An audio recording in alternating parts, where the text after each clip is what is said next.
Hi, this is Dorothy from TaiChiBozeman.com/rawfoodblog and from FaithDiets.com. We're making a key lime pie. And the key to key lime pie is the key limes.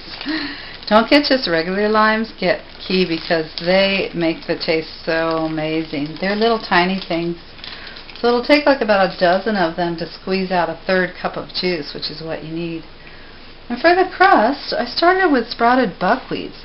Now, a lot of people use, to make a gluten-free crust, they would use pecans or walnuts and dates, and you can do that. I was just trying to keep the fat so much out of it because we have coconut and avocado going, which is plenty of nice, healthy, unsaturated fats.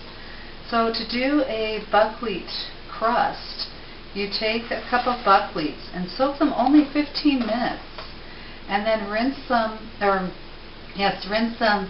every so often for a day or a day and a half until they get their little sprouts on them. I don't know if the camera can pick up such a tiny thing, but buckwheat is one of the richest protein sources on this planet. And it's actually not a grain, it's the seed of a broadleaf plant similar to rhubarb.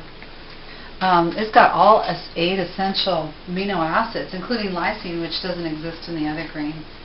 And then it's got a bunch of minerals and vitamins, and its carbs are slow burning. So if you have like buckwheat cereal in the morning, it's going to really keep you going for several hours. So anyway, I mixed a cup of sprouted buckwheat with half a cup of dates and a little bit of the water. And this is the crust. It makes quite a bit of crust.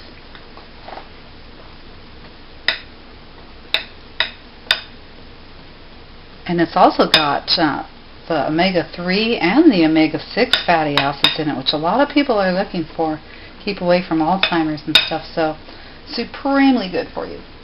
So there's the crust, gluten-free. It has, buckwheat has no gluten in it. And then to make the filling, we'll put in 1 avocado. Get that little brown spot out of there.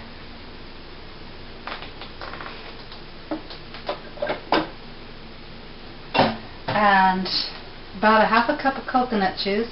And to find your coconut, the right coconut, make sure you shake it in the store, and then you can listen for the one that has the most coconut juice.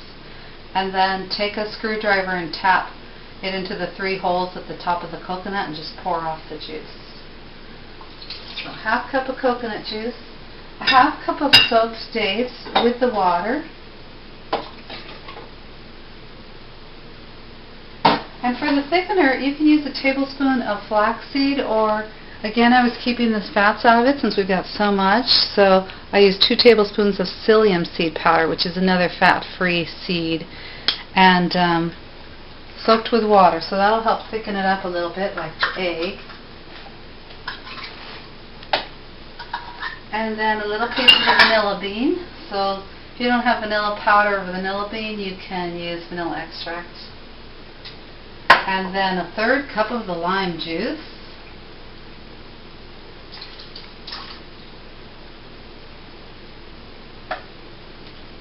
And a little bit of the peel. A dash of salt.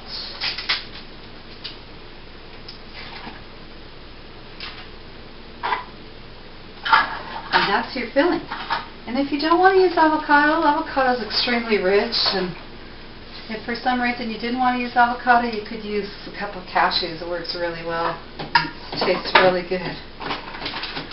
So here we go, beating up the filling in our food processor.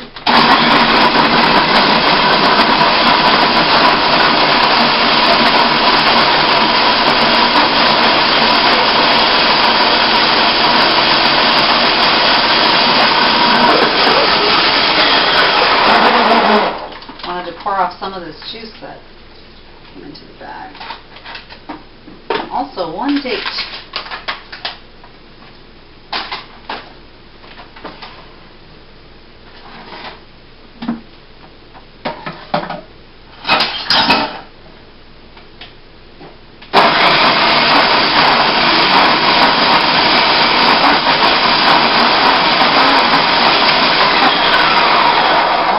high for about 10 seconds.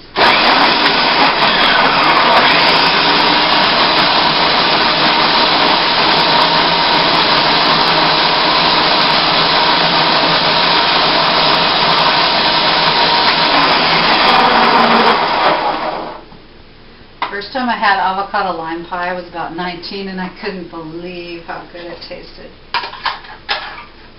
And you pour it on top of your crust and chill this for about an hour.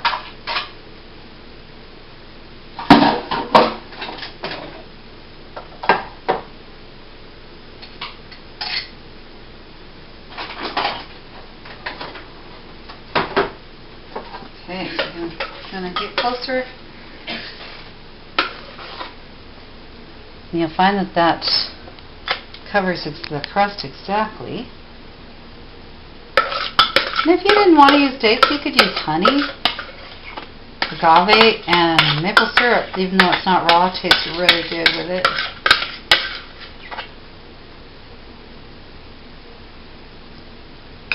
A beautiful pie. The lime in it will keep the avocados from turning too. You could garnish it with a few mint leaves if you want, or a few of the lime slices, which we'll do.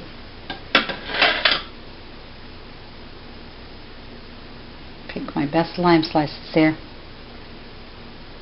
There you go. Be sure to chill that. Want a little coconut on top maybe?